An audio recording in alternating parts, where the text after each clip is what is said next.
Hello दोस्तों। तो दोस्तों कैसे हो आप सब। आज की वैकेंसी आपके सामने जो आई है वो है PWD जूनियर इंजीनियर के लिए।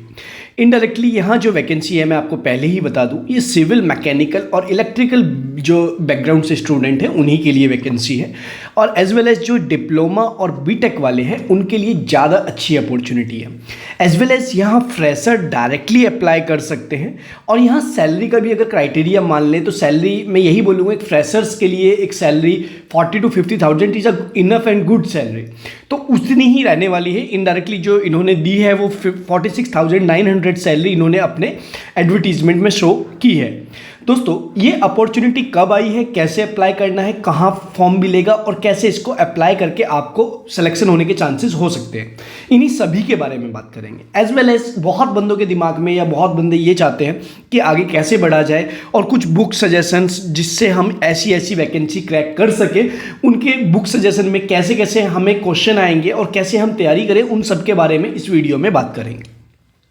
दोस्तों मैंने पहले भी आपसे एक दो बार बोला है कि अगर किसी को कोई भी प्रॉब्लम होती है, कोई भी चीज़ें होती हैं, तो आप मेरे टेलीग्राम पे ज्वाइन होके एवरी प्रॉब्लम का सॉल्यूशन ले सकते हैं जो तुम्हारे एजुकेशन बैकग्राउंड से रिलेटेड हो। लेकिन अगर आप किसी और चीज़ का सॉल्यूशन मांगे तो उसका सॉल्यूशन तो शायद मेरे पास भी नहीं है। तो मैं आपसे इतना ही बोल रहा हूँ, अगर आप किसी भी civil mechanical electrical CS IT information technology electronics and communication या किसी और ब्रांच से भी रिलेट करते हैं तो आपके लिए ये इन्फॉर्मेशन बहुत काम की होने वाली है। क्या यहाँ फ्रेशर एलिजिबल है? जी हाँ, फ्रेशर्स 100% एलिजिबल है। क्या यहाँ ऑल इंडिया वाले एलिजिबल है? जी हाँ, ऑल इंडिया में आप कहीं से भी है, एवरी प्लेस से आप एलिजिबल है। और ये जो वैकेंसी है ये जो है इनडायरेक्टली आपकी पब्लिक वर्क डिपार्टमेंट में रहने वाली है। कौन सी स्टेट में वैकेंसी निकल के आ रही है, कौन सी सिटी में निकल के आ रही है, उनके बारे में बात करेंगे। दोस्तों मैंने एक दो बार आपसे बोला है कि आप बहुत बंदों के दिमाग में क्या क्वेरी है जिस वजह से जॉब नहीं लग पाती। देखिए जॉब ना लगने के 3 रीजंस होते हैं। सबसे पहले आपकी स्किल्स, सेकंड स्किल्स के अंदर आपका आता है एटीट्यूड, सेकंड आता है आपकी परसेंटेज और आपका एक्सपीरियंस, और थर्ड आता है आपका रिज्यूम फॉर्मेट। देखिए एक चीज़ है कि हर बंदा स्टार्टिंग में, चाहे कोई भी हो, वो स्टार्टिंग में फ्रेशर ही रहता है, बट कुछ बंदों की जॉब लग जाती है, कुछ की नहीं लग पाती है। वो होता है सिर्फ रिज्यूम और आपके स्किल और वे ऑफ टॉकिंग की वजह से। सबसे पहले जब हम कहीं इंटरव्यू देने जाते हैं, कहीं भी इंटरव्यू देते हैं, तो हमारा फर्स्ट इंप्रेशन ही हमारा लास्ट इंप्रेशन होता है। इवन वो टेलीफोनिक इंटरव्यू हो, वो वर्चुअल इंटरव्यू हो, ऑनलाइन इंटरव्यू हो या फेस टू फेस इंटरव्यू हो, हमारा फर्स्ट इंप्रेशन ही हमारा लास्ट इंप्रेशन होता है। क्योंकि एक बार आप किसी कंपनी में चले गए तो वहाँ आपको फिर पूछने वाला कोई नहीं है। आज के टाइम में प्राइवेट कंपनी और गवर्नमेंट कंपनी में मैं ज़्यादा डिफरेंस नहीं मानता हूँ। अगर मैं आपको अपनी पर्सनली राय दूँ तो मेरे हिसाब से private is much better than government, क्योंकि उस गवर्नमेंट में बहुत सारी रिस्ट्रिक्शंस होती हैं, PSU में भी बहुत सारी रिस्ट्रिक्शंस है। आप एक स्केल पे हाइक कर सकते हैं, आपका लेवल वही रहेगा, आपके हाथ में लिमिटेड चीज़ें होती है, बट आप जो है प्राइवेट में कहीं भी स्किप कर सकते हैं, और स्किप करने के साथ साथ आप अपनी सैलरी भी इंक्रीज कर सकते हैं, और सैलरी इंक्रीज स्टेट अपना वर्चुअल अपना लेवल भी इंक्रीज हो सकता है, जिसके बिहाफ पे आप आगे भी बढ़ सकते हैं एज वेल एज और भी आगे जा सकते हैं। अगर ऐसी ही बातें जानने के लिए आपको और भी जानना है तो आप मेरे टेलीग्राम चैनल पे आइए, मैं आपको वहाँ एनी जॉब का अपडेट दूंगा। तो आज अब कर लेते हैं इस वीडियो की बात और इस वैकेंसी की बात।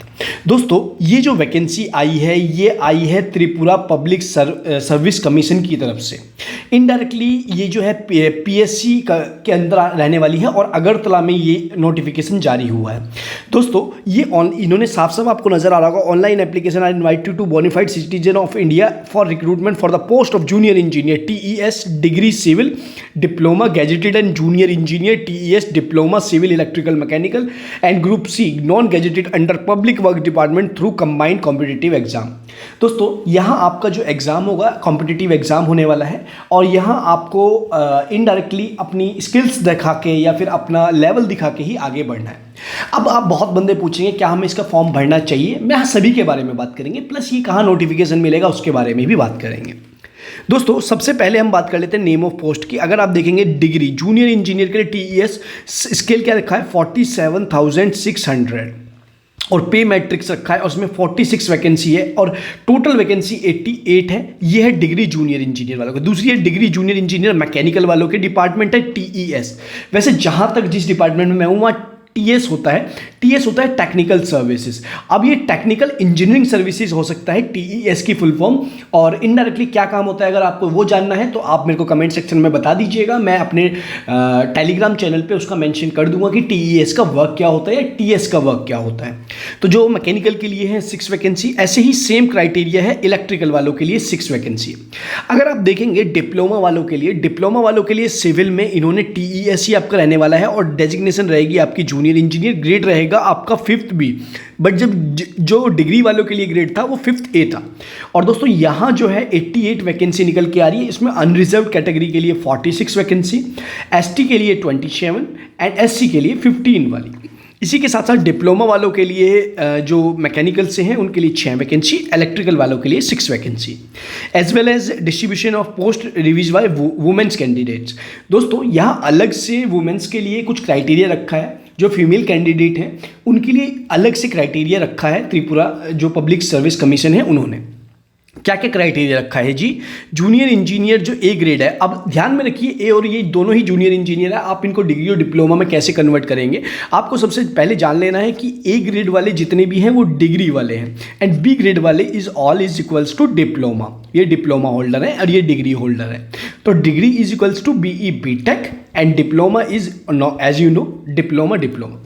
अब यहाँ कुछ क्राइटेरिया किया है कि जो जूनियर इंजीनियर डिग्री वाले हैं उनके लिए 30 सीटें फीमेल कैंडिडेट के लिए रिजर्व है। ऐसी मैकेनिकल वालों के लिए 2 सीटें, इलेक्ट्रिकल वालों के लिए 2 सीटें और जो डिप्लोमा वाले के लिए हैं 30 सीटें फीमेल के लिए कैंडिडेट और 2 सीटें मैकेनिकल और 2 सीटें इलेक्ट्रिकल।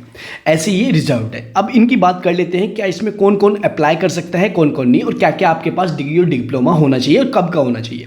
सबसे पहले तो इन्होंने बोला है कि अगर ए ग्रेड के लिए आपको सबसे पहले आपके पास बीई बीटेक होना चाहिए, जो भी आपकी ब्रांच है उससे रिलेटेड। अब बात कर लेते हैं जो बी ग्रेड है जिसमें डिप्लोमा वाले हैं उसमें इंजीनियरिंग बैकग्राउंड से आपका वही होना चाहिए, तब आप एलिजिबल है। और यहाँ आपकी एज क्राइटेरिया इन्होंने बोला है कि आपकी 18 साल से लेकर 40 साल के बीच होना चाहिए, तभी आप यहाँ एलिजिबल है। और SC ST या फिर फिजिकली हैंडीकैप वाले स्टूडेंट्स को यहाँ 5 इयर्स का एज रिलैक्सेशन दिया है, बट मेरे को नहीं लगता कि आपको एज रिलैक्सेशन की ज़रूरत पड़ेगी क्योंकि already 40 years is enough for that. अब बात कर लेते हैं इसमें सिलेक्शन प्रोसीजर क्या है। दोस्तों the selection procedure will be covered by FQA and the rules may be called combined competitive exam. अभी कंबाइंड कॉम्पिटिटिव एग्जाम क्या होता है दोस्तों? ये कॉम्पिटिटिव आपका एग्जाम होगा, फॉर्म भरेंगे, फॉर्म भरने के बाद आपका एग्जाम की डेट आएगी, आपको एग्जाम क्लियर करना होगा। उसके बाद आपका मेरे हिसाब से इस वाले जहाँ जूनियर इंजीनियर के लिए इसमें इंटरव्यू नहीं होगा। इंटरव्यू नहीं होगा तो आपके पास चांसेस है आगे बढ़ने के। तो दोस्तों ये जो लास्ट डेट ऑफ ऑनलाइन इस 26 जो इसकी लास्ट डेट है वो 26/12, मतलब ज़्यादा अभी टाइम बहुत टाइम है, मतलब 20 दिन है आपके सोचने के लिए भी। जिसके पास पैसे ना हो तो वो भी अप्लाई कर सकता है, जिसके पास ना हो तो आप मेरे को कमेंट सेक्शन में टाइप कीजिए और आपके अंदर स्किल है तो we can help. I also try to help. मैं वैसे भी बहुत बंदों की हेल्प करता हूँ इन मामलों में, तो अगर किसी के पास नहीं है तो आप ज़रूर बताइएगा। आई ट्राई टू जितना मेरे से हो सकता है उतना एफर्ट करने की कोशिश करूँगा, बट हाँ प्लीज़ जो जेन्युइन है वही बताइएगा। इसके साथ साथ जो नेक्स्ट है सिलेक्शन प्रोसेस क्या है, इन्होंने बोला है कि आपका MCQ टाइप क्वेश्चन आएंगे 100 मार्क्स के, और उसमें से 40 अनरिजर्व्ड वालों के लिए, 30% रिजर्व कैटेगरी के लिए। ऐसे ही रिटर्न होगा, पहले होगा पहले प्रीलिम्स होगा, उसके बाद मेंस होगा। तो दो तरीके होगा। उसके बाद ये जो है इंटरव्यू होगा डिग्री वालों के लिए, बट डिप्लोमा वालों के लिए कोई इंटरव्यू नहीं होगा। दोस्तों अब बात आई इसमें किस तरीके की तैयारी करनी चाहिए, क्या क्या इसमें सिलेबस होगा। अगर मैं आपको बता दूं कि पहले तो मैं आपको क्लियर कर दूं कि तैयारी अगर आपको करनी है सच में, तो आप मेरे को कमेंट सेक्शन में बता के आगे मेरे से ज्वाइन हो सकते हैं। मैं आपको सीरियसली इसकी कोई ना कोई बुक सजेस्ट करूंगा हर एक ब्रांच से रिलेटेड। आपको क्या कर लेना है, 2 चीज़ कर लेनी है। आपको ब्रांच नेम लिख के और ब्रांच के साथ साथ अपना पास आउट ईयर लिख देना, मैं यहाँ कर दूँगा। और इसमें ऑल इंडिया वाले एलिजिबल। अगर ये फाइनल सिलेक्शन मेड भी जो भी आपकी मेरिट लिस्ट आएगी उसके हिसाब से ऑनलाइन टेस्ट पोर्टल, दोस्तों इन्होंने पूरा ऑनलाइन टेस्ट पोर्टल दिया है। अब आया इसका फीस का। दोस्तों सबसे पहले इन्होंने 3 तरह की फ़ीस रखा है। जो गैजेटेड B पोस्ट के लिए है वो 350 रुपये, और जो गैजेटेड सी मतलब जो नॉन गैजेटेड पोस्ट के लिए है उसमें 200 रुपये। अब गैजेटेड पोस्ट कौन सी है? ये जूनियर इंजीनियर की जो है गैजेटेड पोस्ट का बिहाफ रखा है इन्होंने, तो गैजेटेड पोस्ट के लिए आपका 350 चार्जेस हैं, तो आप वो पे करके नॉन रिफंडेबल होगा और SC/ST कैटेगरी वालों के लिए फ्री है। बट एक चीज़ याद रखिएगा, जो त्रिपुरा से हैं उन्हीं के लिए यहाँ एज आपका जो कास्ट रिलैक्सेशन है वो ही मेंशन हो पाएगा, अदरवाइज आप और स्टेट से फॉर्म सबमिट करेंगे तो आपका नहीं हो पाएगा। अब समझाने के लिए आपको बोलता हूँ, मान लीजिए आप उड़ीसा से हैं और फॉर्म भर रहे हैं आप त्रिपुरा में, तो आप और आपका कोई ना कोई आपका रिजर्वेशन लगा हुआ है, तो आपका वहाँ वो वैल्यूएबल नहीं होगा, वो मेरिट नहीं होगा, वो सिर्फ आपका वहाँ जर्नल में ही आप काउंट होंगे।